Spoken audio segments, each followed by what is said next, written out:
tudo bem? Estamos começando mais um podcast do Grupo Marca. Hoje nós vamos falar com Gabriel Carrara e, entre outras coisas, tem envolvimento com o Rotary, com o Conselho Federal de Corretores de Imóveis, também com o Conselho Regional dos Corretores de Imóveis, trabalha no ramo imobiliário há bastante tempo, conhece de política como ninguém, já foi candidato.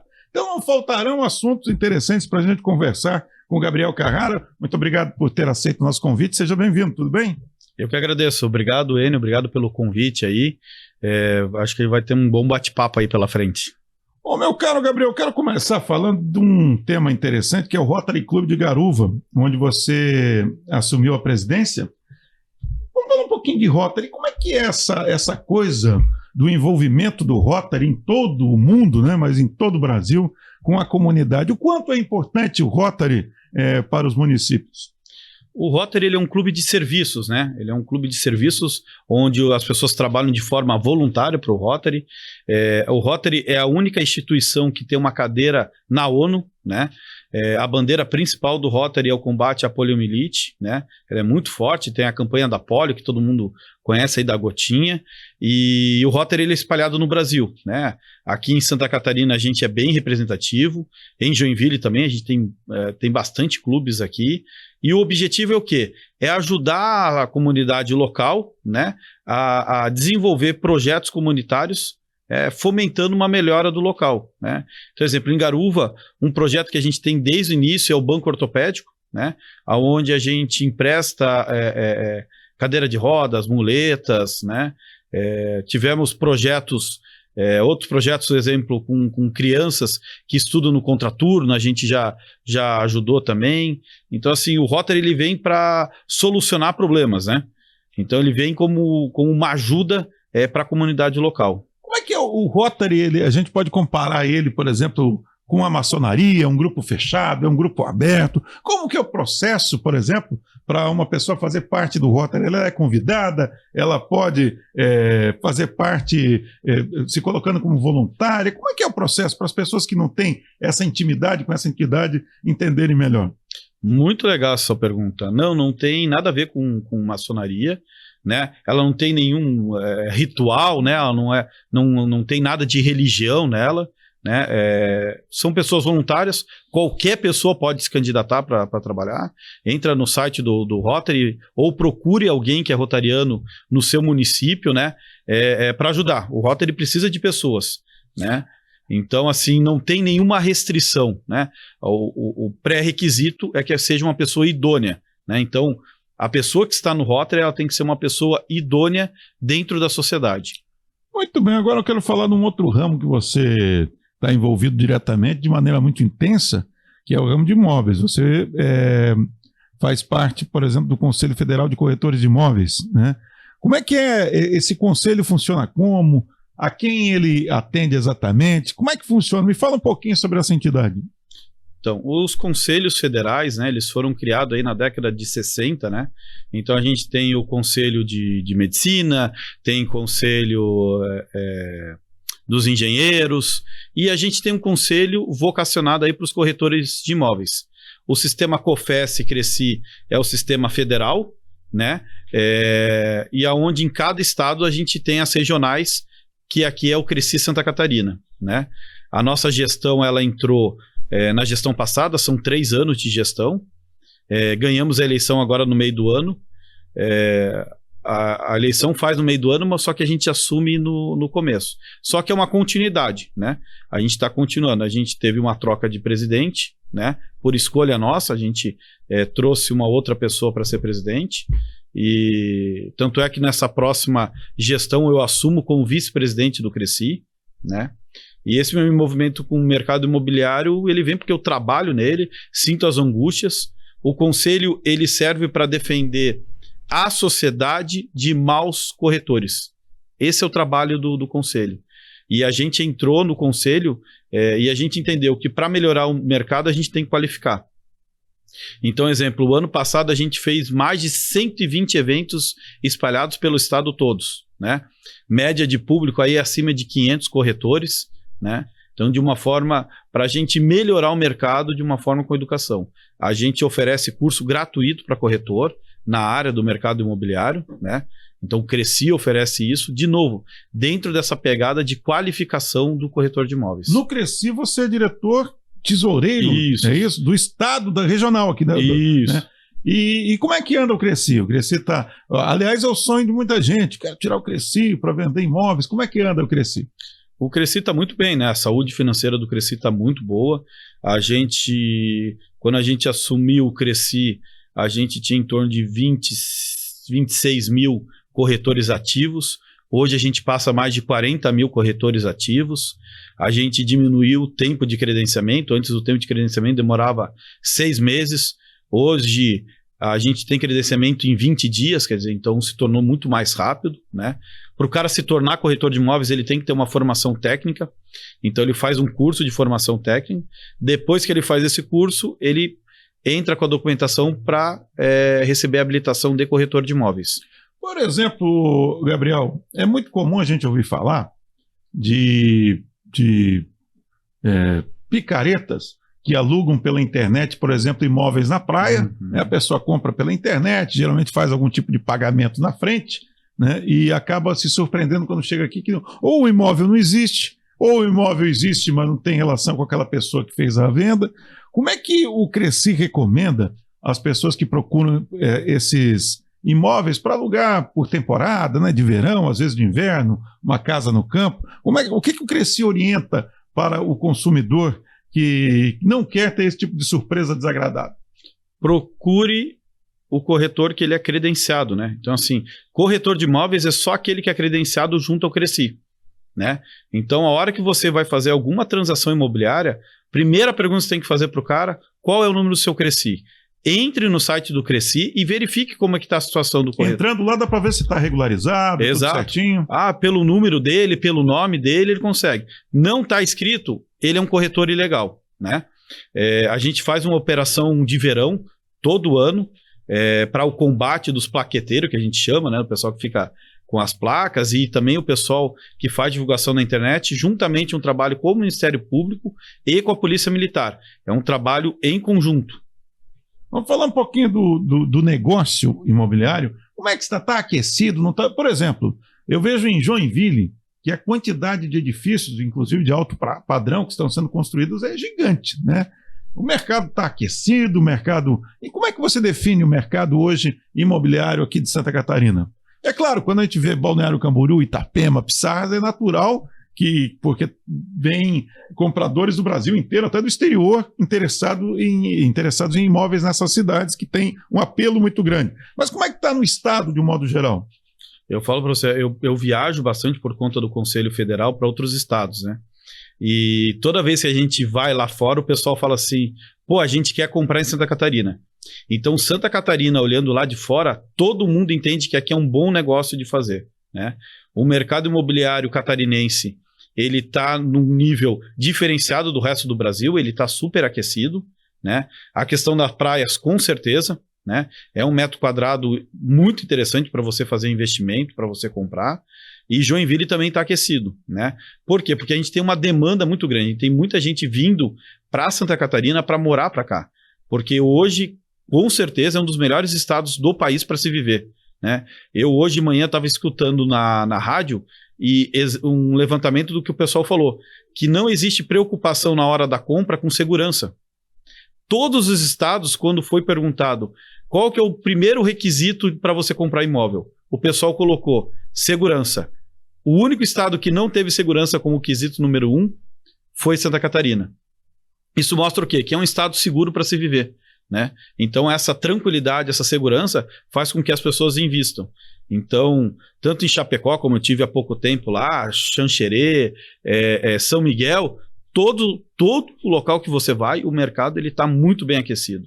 Agora, é claro que você é suspeito para falar, porque você é gestor de imobiliária, você tem imobiliária, né, e você trabalha no meio, né? Mas eu já ouvi falar muitas vezes que, por exemplo, você comprar um imóvel qualquer de R$200 mil, né, e você comprar um automóvel de R$200 mil e você esperar algum tempo, você vai ver que o negócio do imóvel se torna bem mais interessante. Vocês têm números desse tipo para apresentar como exemplo do quanto é interessante ou não a aquisição de imóveis como investimento? Enio, eu vou dar um exemplo assim, a gente já é novinho, a gente consegue dar esses exemplos, né? Época do plano Collor, Certo. né? Então eu tenho 3 tipos de aplicação. Eu tenho um carro, então vamos pegar um carro daquela época, um Chevette, Certo. né? Novo. Uhum.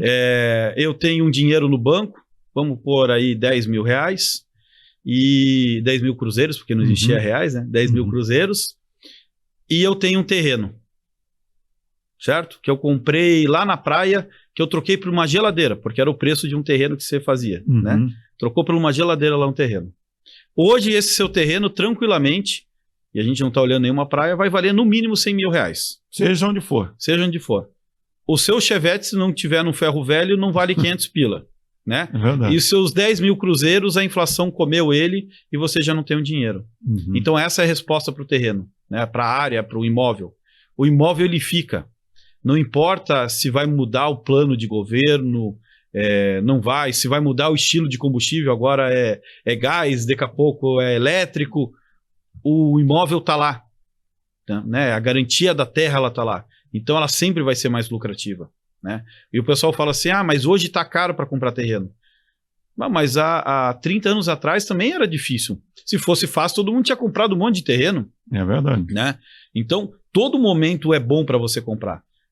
Eu trabalho com loteamento, né? E eu falo que o loteamento é muito gostoso. O cara dá uma pequena entrada e vai pagando aquela parcelinha, e quando ele vê, tem um terreno. E é muito comum assim, o cara compra um terreno comigo, daqui a pouco ele entende que o negócio é legal, ele compra mais um. Quando ele vê, ele tem 5 terrenos.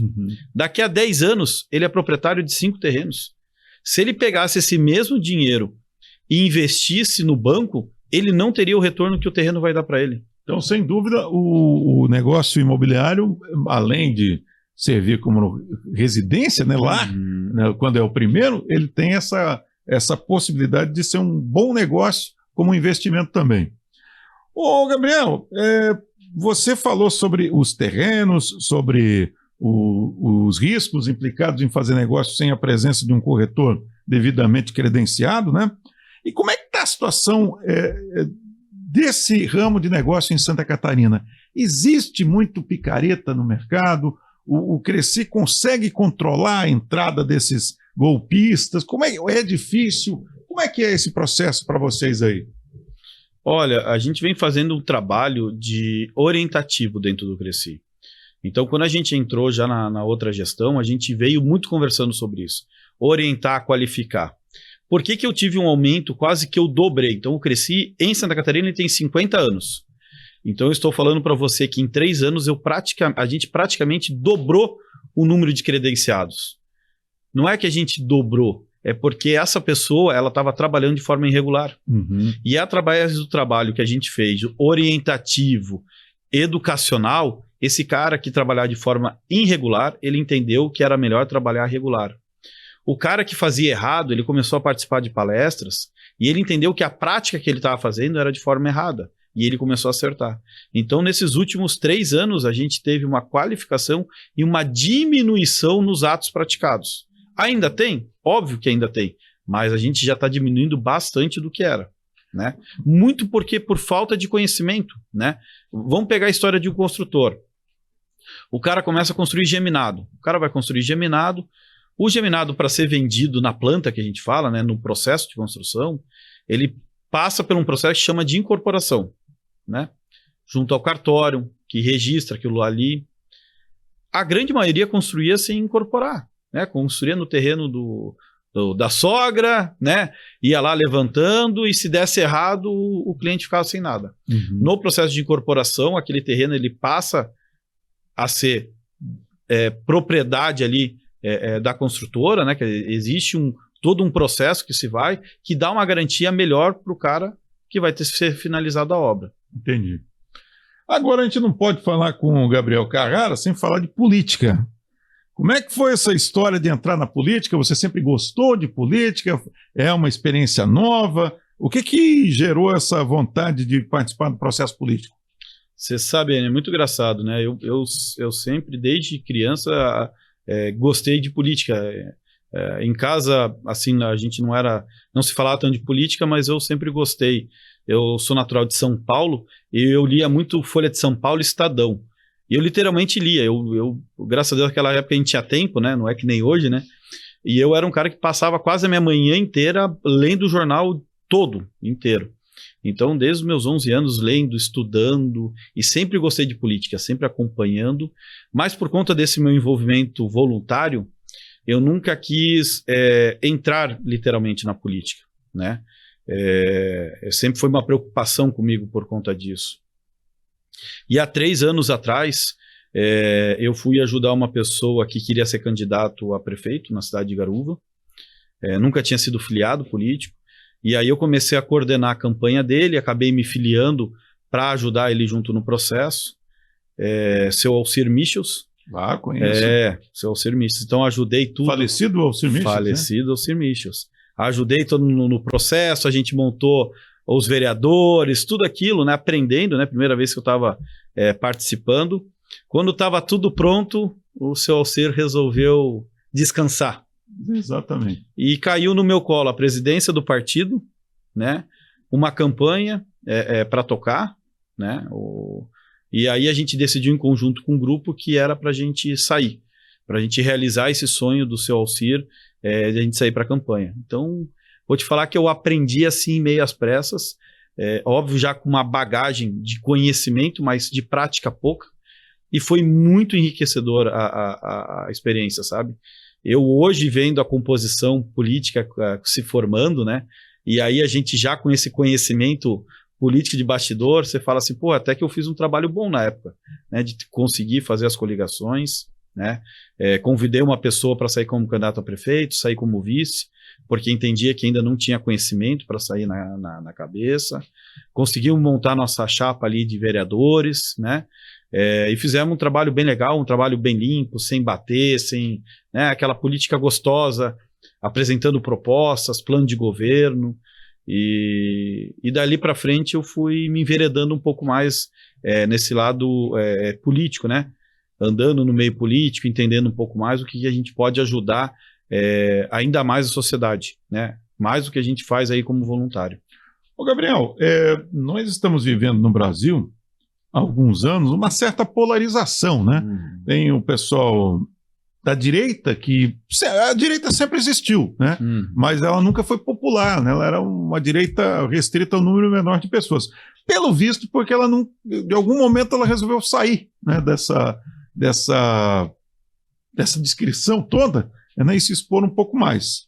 E hoje nós temos uma direita, não diria extrema, uma direita mais entusiasmada, como sempre tivemos uma esquerda radical, e nós temos a turma do centro, né, que circula muitas vezes até nos dois lados, tanto na extrema direita como na extrema esquerda. Como é que você vê isso na política? Aqui em Santa Catarina, certamente os números demonstram, né, que a direita tem uma certa preferência do eleitor. Mas como é que você vê isso?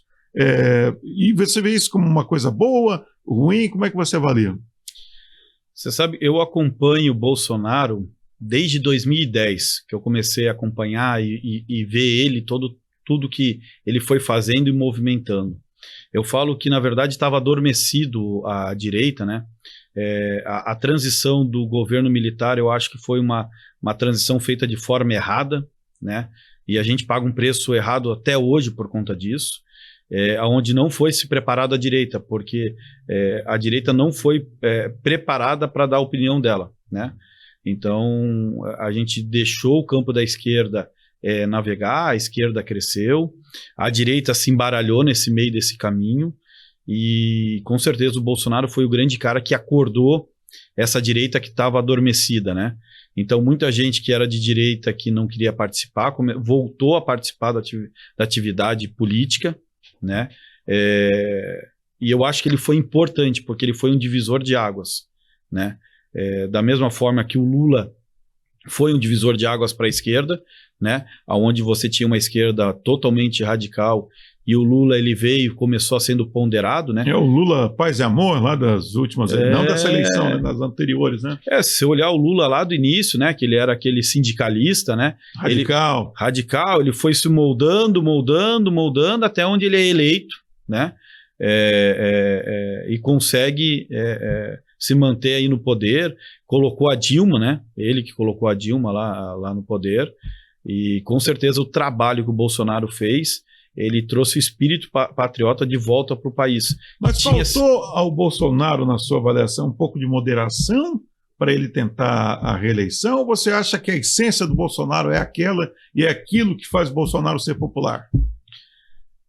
Eu acho que a resposta para as duas é sim, né?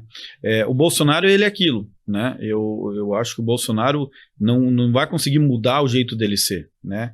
Ele é um provocador, né? A vida toda dele, se olhar o histórico dele, ele é um provocador por essência, né?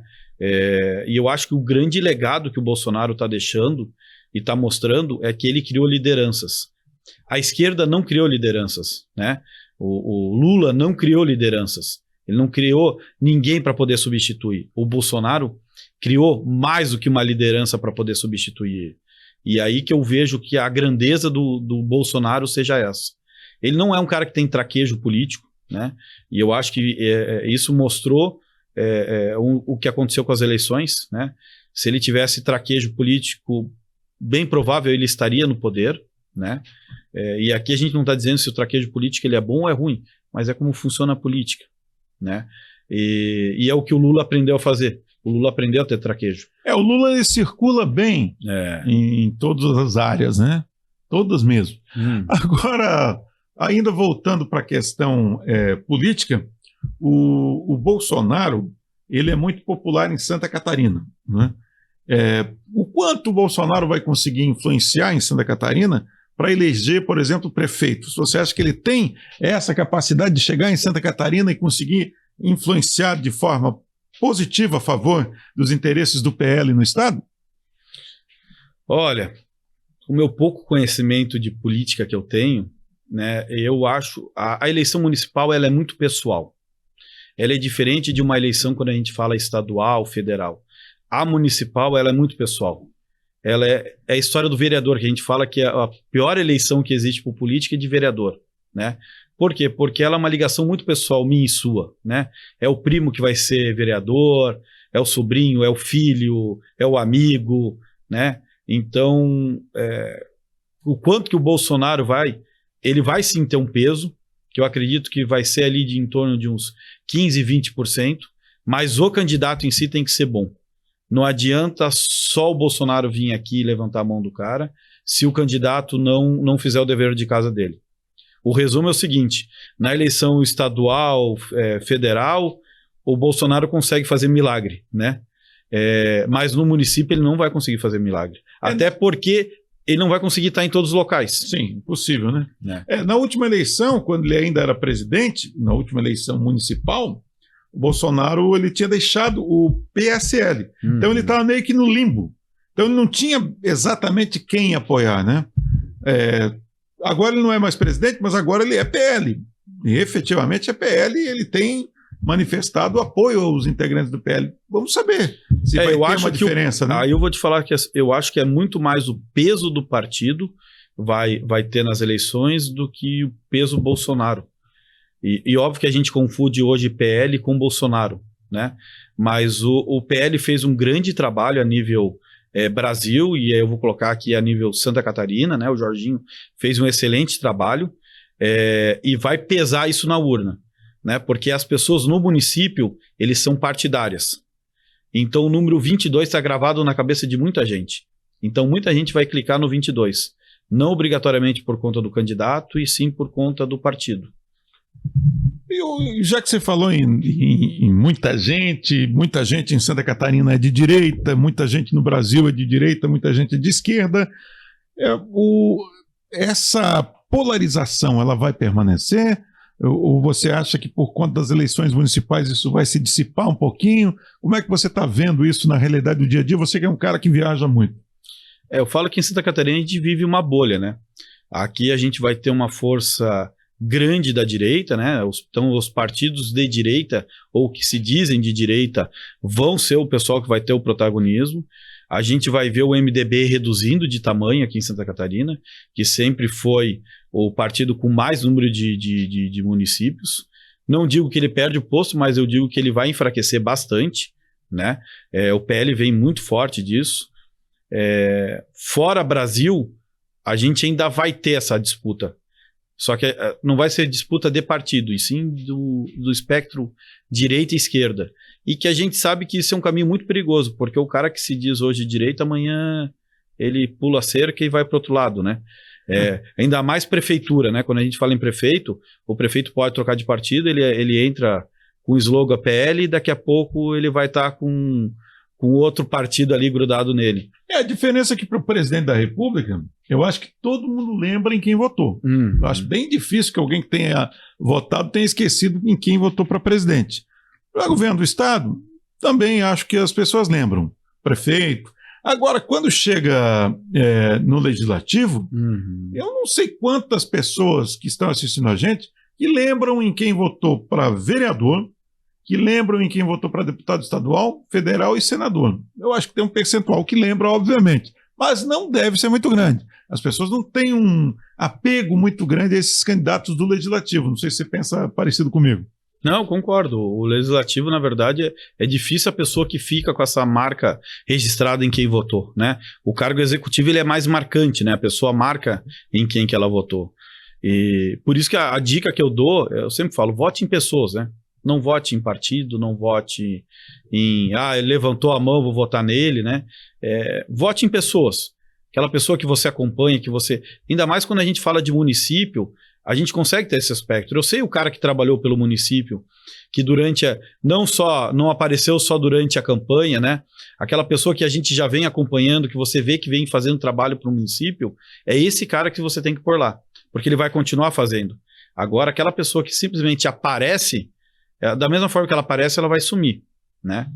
Você é gestor da imobiliária Delta, que atua em Joinville e região, é isso? Isso.